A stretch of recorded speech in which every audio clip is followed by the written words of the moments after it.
Amarnath Kushwaha this side. आज जो मैं आपको स्टोरी सुनाने वाला हूं, इसे पूरा सुनने के बाद आप ये जान पाएंगे कि केवल अपने विचारों को चेंज करके कैसे आप दुखी हो जाते हैं और अपने विचारों से कैसे आप खुश हो सकते हैं। तो एक बार की बात है, दो मरीजों को एक ही अस्पताल के एक ही कमरे में शिफ्ट किया गया। दोनों बहुत ही ज्यादा बीमार थे।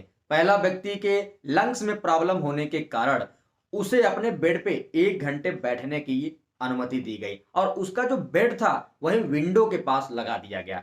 दूसरा व्यक्ति बहुत ज्यादा बीमार होने के कारण उसे अपने बेड बेड पे उठने की अनुमति नहीं दी गई और वो हमेशा अपने बेड पे लेटा रहता था। जब दोनों मरीजों को एक कमरे में शिफ्ट कर दिया गया तो ये लोग लेटे लेटे घंटों बात किया करते थे अपने परिवार के बारे में, अपने सर्विस के बारे में और समाज के बारे में। और जब विंडो वाला मरीज बैठता था तो खिड़की के बाहर वो देखता था, जो भी दृश्य उसे नजर आती थी वो अपने साथी को शेयर करता था।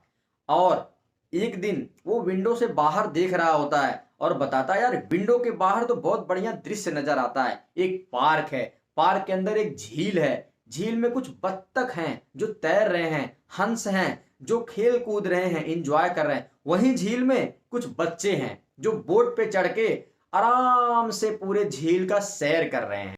और ये सब बातें जो लेटा हुआ मरीज था उसे सुनने में अच्छा लगता और वो मन ही मन हमेशा खुश हुआ करता था, क्योंकि वो देख तो पाता नहीं था, केवल बातों को सुन को वो खुश हो जाता था। ऐसे धीरे धीरे दोनों लोग का समय बीत रहा था और अचानक एक दिन जो लेटा हुआ मरीज था, जो उठ नहीं पाता था, उसके मन में एक खुरापाती विचार आ जाता है।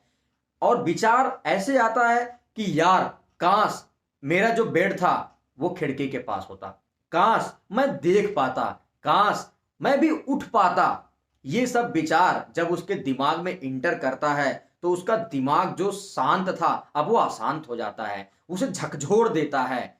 अब जो व्यक्ति कुछ बातों को सुन के अच्छा महसूस करता था, अब उसे हमेशा घबराहट होने लगती थी। अब ना वो अच्छे से सो पाता था, ना अच्छे से किसी बात को सुन पाता था और धीरे ही धीरे उसके मन पूरी तरह से बिगड़ गया। उसका मन जो शांत रहता था पूरी तरह से अशांत हो गया। और एक दिन रात में खिड़की वाले मरीज को खांसी स्टार्ट हो जाती है और हल्की हल्की ब्लीडिंग स्टार्ट हो जाती है। वो दर्द से कराहता है, तड़पता है और वो बेल को ढूंढने लगता है, वो घंटी को ढूंढता है, जो घंटी को दबाते ही बजाते ही नर्स दौड़ी चले आती है और पास में बैठा वो मरीज उसे देखता है, लेकिन अपना बेल वो बजाने का कोशिश नहीं करता है, नर्स को बुलाने का कोशिश नहीं करता है। वो बहाना बनाता है कि मैं उसे देख नहीं रहा हूं। और कुछ ही देर बाद विंडो वाले मरीज का दर्द बढ़ जाता है और धीरे धीरे उसकी सांसें रुक जाती है और वहां उस कमरे में एक सन्नाटा हो जाता है। वो सन्नाटा होता है मौत का सन्नाटा। जब सुबह होता है, नर्स कमरे में आती है तो देखती है जो विंडो वाला पेशेंट है वो मरा पड़ा है, शांत पड़ा हुआ है। जब उसे चेक करती है तो अब वो दुनिया छोड़ के जा चुका होता है। नर्स उस मरीज को कमरे से बाहर लेके जाती है और जो बगल वाला पेशेंट है ये सभी दृश्य को देख रहा होता है। ये पेशेंट नर्स को बुलाता है और कहता है, क्या हमारा जो ये बेड है ये विंडो के पास लग सकता है? नर्स थोड़ा उसे चेक करती है और कहती है, हाँ तुम्हारा तबीयत अब थोड़ा ठीक है, ये जो बेड है अब तुम्हारा विंडो के पास लगा दिया जाता है।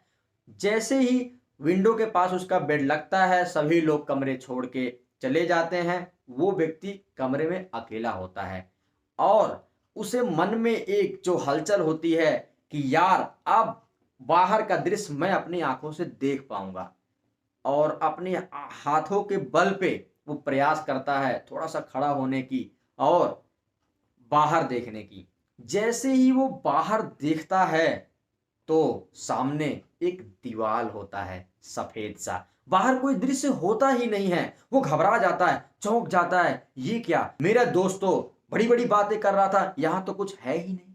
मोरल ऑफ द स्टोरी, खुशी हमारे चॉइस पे डिपेंड करता है। खुशी ऐसी कोई चीज नहीं है कि आप सुबह उठे, दरवाजा खोले, खिड़की खोले और खुशी चली आई। खुशी हमारे दिमाग में डाला गया एक पॉजिटिव एटीट्यूड है।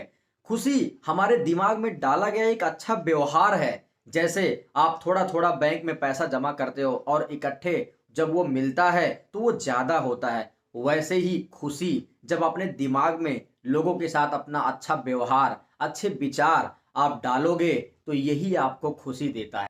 अपने विचारों को पॉजिटिव बनाइए, अच्छा व्यवहार रखिए, यही हैप्पीनेस है। हैप्पीनेस कहीं ढूँढने पे नहीं मिलती, हैप्पीनेस हमारे अंदर से बाहर आती है। Thank you so much.